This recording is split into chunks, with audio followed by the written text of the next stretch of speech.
மாண்புமிகு முதலமைச்சர் அவர்கள். தலைவர் அவர்களே, உட்காருங்க. அவங்க பேசும்போது குறுக்கிட வேணாம், உட்காருங்க. இன்னொன்று நீங்கள் இல்லை, இடையில அனுமதிக்க முடியாது. இல்லை இல்லைங்க, இல்லைங்க, உட்காருங்க. நான் எல்லா வாய்ப்பு கொடுப்பேன். இருங்க, உங்களுக்கு கொடுக்குறேங்க. உங்கள் பேரை படிச்சு இருங்க. உங்கள் பேரை தெளிவாக படிச்சுட்டேன். உட்காருங்க. உங்களுக்கு இல்லை, இப்போ அவங்க பேருங்க. அவர் இல்லை, இருங்க, உட்காருங்க. விதிகளின்படி தான் நடக்குது. உட்காருங்க. நான் சொல்றதை கேட்டு. எதிர்கட்சி தலைவர் இன்னும் முடிக்கலைங்க. அவர் பேச முடிச்சுட்டாரா? இன்னும் எதிர்கட்சி இன்னும் முடிக்கவே இல்லை. உட்காருங்க. நீங்க அவர் பேசி என்ன அதுதான் பேசுறேன். எது சட்டமோ எது விதியாதான் நான் பேசுறேன். எனக்கு பயப்பட சொல்லி நான் சொல்லுங்க. அவைக்கு பயப்படுங்க, விதிக்கு பயப்படுங்க. எனக்கு பயப்பட வேண்டாம், விதிக்கு பயப்படுங்க. மாண்புமிகு எதிர்கட்சி பேசி முடிக்கல. அவர் பேசி முடித்த இருங்க. அவர் பேசுகிற போது குறுக்கீடு பாருங்க. அவர் பேசுகிற போது தயவுசெய்து உட்காருறீங்களா? உட்காருங்க. என்ன கொடுங்க, உட்காருங்க. நான் அனுமதி தரேன். பேரவை முன்னவர் பேசுங்க. பேரவை முன்னவர் உட்காருங்க. பேசுங்க. நீங்க பேச கருத்து சொல்லுங்க. மாண்பு பேரவைத் தலைவர் அவர்களே, ஒரு நிமிஷம். மாண்பு பேரவைத் தலைவர் அவர்களே, எதிர்கட்சி தலைவர் சொன்னதற்காக இல்லை, ஒரு நிமிஷம். எதிர்கட்சி தலைவர் குறிப்பிட்டதற்காக அதற்கு ஒரு பதில் அளித்ததற்கு பிறகு முறைப்படி உங்களுக்கும் அந்த வழங்கப்படும். ஆகவே நீங்கள் அதுக்குள்ள அவசரப்படாது. அதுதான் சொல்றேன். நான் அதுதானே சொல்றேன். மாண்புமிகு முதலமைச்சர் அவர்கள்.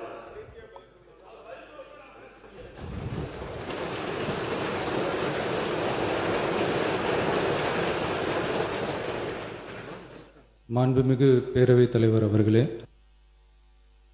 காவிரி விவகாரத்தில் எதிர்கட்சி சில விவரங்களை கேட்டிருக்கிறாங்க.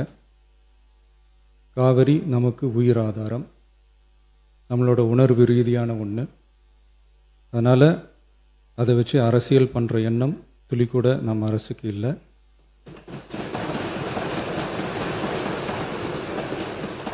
அதுக்கான அவசியமும் இல்லை. மேகதாது விவகாரத்தில் நாம் எல்லாரும் சேர்ந்து தான் தீர்மானம் போட்டோம். அதை நேர்முக கடிதமாக மாண்புமிகு பிரதமர் அவர்களுக்கும் அனுப்பி வச்சிருக்கிறோம். அதோடு நாம் அப்படியே இருந்துடல.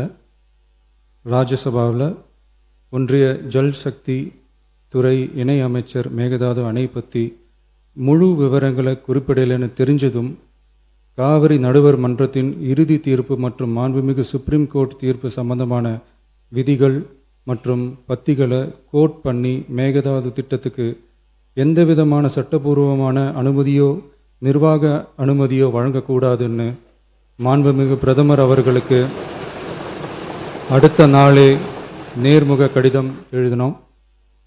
காவிரி நதிநீர் பங்கீட்லேயும் சரி, மேகதாது அணை கட்டுற முயற்சிகளை தடுக்கிறதுலையும் சரி, தமிழ்நாட்டோட உரிமையை நம்ம அரசு கொஞ்சம் கூட விட்டு தரவே தராது. அதுதான் நம்மளோட நிலைப்பாடும். அதே நேரத்தில் கர்நாடகாவில் சில அணைகள் கட்ட ஆரம்பித்ததை பற்றியும் இதே அவையில் 1969 ஒரு விவாதம் நடந்திருக்கு. அப்போது நீர்வளத்துறை அமைச்சராக இருந்தது யார்? அப்போ அணை கட்ட விட்டது ஏன்னு கேட்டு அந்த மாதிரி சீப் பாலிடிக்ஸ்லாம் நான் பண்ண விரும்பலை.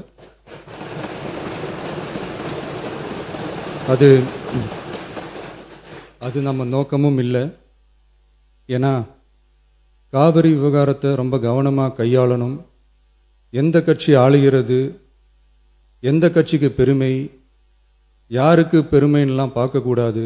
இது தமிழக மக்களுடைய பிரச்சனை அப்படின்னு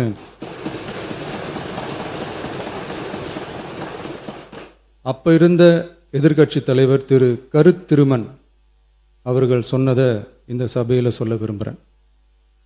காவிரி பிரச்சனையில் சம்பந்தப்பட்ட 2 மாநிலங்களும் ஒன்றிய அரசும் உட்கார்ந்து முடிவெடுக்கணும்னு 1969 இந்த சபையில் பேசியிருக்கிறாங்க. அதுக்கப்புறம் நிலைமை வேறு மாதிரியெல்லாம் போயிடுச்சுன்னு நம்ம எல்லாருக்குமே தெரிஞ்சது தான்.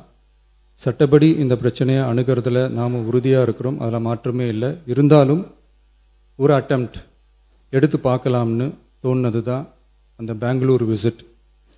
அப்படி ஒரு விசிட் பற்றி ஃபஸ்ட்டு யோசித்து கேட்டதும் நான் தான்.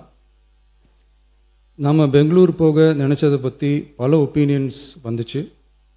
நாம் போக நினச்சதுக்கு காரணம், ஒருவேளை இந்த பிரச்சனை தீர்க்கறதுக்கான ஒரு பாசிட்டிவ் சைன் கிடைச்சா நல்லா இருக்குமேன்னு ஒரு எண்ணத்தில் தான்.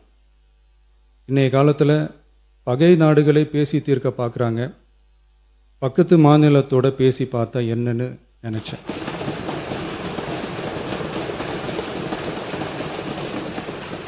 அதனால தான் அப்படி ஒரு அட்டெம்ப்ட் எடுக்க நான் ட்ரை பண்ணோம். ஒருவேளை அந்த அட்டெம்ப்டில் ஒரு அவமானம் நேர்ந்தால் என்ன செய்யன்னு சில பேர் கேட்டாங்க. அப்படி நடந்தால் தமிழ்நாட்டு மக்களுக்காக அதையும் தாங்க தயாராக தான் இருக்கேன்.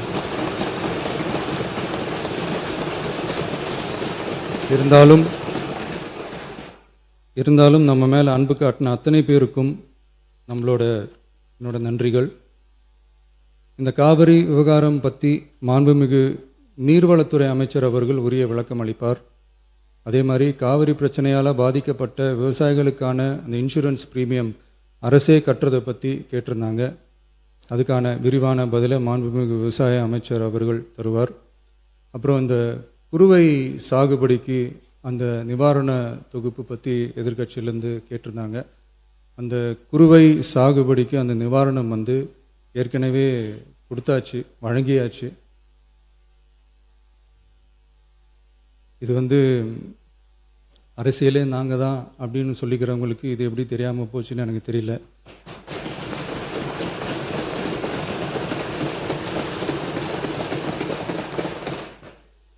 முன்ன பின்ன பேப்பர் படிச்சிருந்தா நாட்டில் என்ன நடக்குதுன்னு தெரிஞ்சிருக்கும்.